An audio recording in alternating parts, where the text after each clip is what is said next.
Viral audio কাণ্ডে FIR করলেন দেব।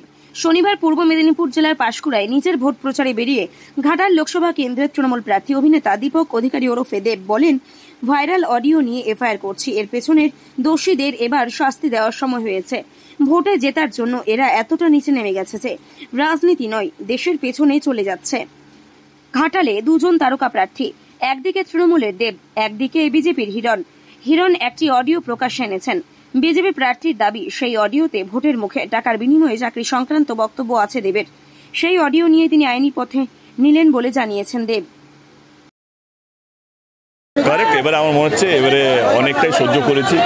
আজকে আমরা একটা এফআইআর লঞ্চ করছি অডিও ভাইরালের জন্য, এবং যারা যারা এর সঙ্গে যুক্ত আছেন তাদেরকে আমার মনে হয় চিহ্নিত করা উচিত। কারণ সন্ধ্যাবেলা কালকে বাড়ি ফেরার পর হিরণদা বলছিলেন যে তাহলে দেব ভয় পাচ্ছে কেন। আমি বলছি পুলিশ কেন, ইডি, সিবিআই, এফবিআই যে এজেন্সি আছে পৃথিবী জুড়ে তাদেরকে লাগিয়ে দিন, এবং যারা যারা এই যে ভোট জেতার রাজনীতি যিনি করছেন হিরণবাবু থেকে আরম্ভ করে তার যে সঙ্গে পঙ্গে যারা আছে তাদেরকে আমার মনে হয় এবারে তদন্ত করে তাদেরকে চিহ্নিত করা হবে। এই যে ভুল প্রচার করা হচ্ছে, এবং আমি কি বলবো, মানুষ জেতার জন্য এতটা নিচে নেমে যাচ্ছে, এটা শুধু রাজনীতি না, দেশ পিছিয়ে যাচ্ছে।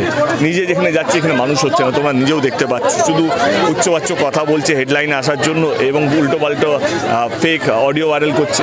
আমার সেটা এবারে বন্ধ হওয়া উচিত। আর এক সপ্তাহ বাকি নির্বাচনের জন্য, এবং সমস্ত দলের কর্মীদেরকে বলছি, সে বিজেপি হোক, সিপিএম হোক, কংগ্রেস হোক, এবং আমার দল, ঘাটালটাকে আমরা শান্তিপ্রিয়ভাবে নির্বাচন করব। আমিও যদি উল্টো পাল্টা কথা বলি আমার কথাও শুনবেন না।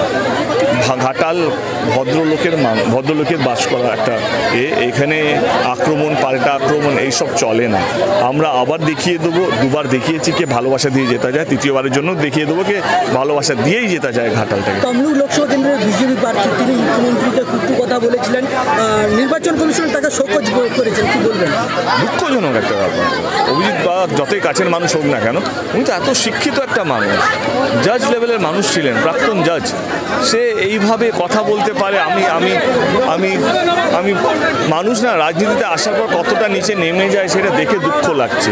মানে যতই আমার বন্ধু হোক না কেন, এটা ওনার কাছে, এটা যদি হিরণ বলতো তবু আমি বিশ্বাস করতে পারতাম, ঠিক আছে হিরণ বলতে পারে, হিরণ যেভাবে। কিন্তু অভিজিৎ গাঙ্গুলি এইভাবে ভাষা ইউজ করা যায়, আমি যাকে বাংলার বাঘ বলা হতো, আজকে সেই বাংলার বাঘটা নিজের জায়গা থেকে কোথাও সরে বসেছে, এবং রাজনীতিতে জেতার জন্য এমন কথা বলছে যেটা যে কোনো ওনার প্রোফাইলের মানুষকে শোভা দেয়। ব্যুরো রিপোর্ট, এখন সংবাদ।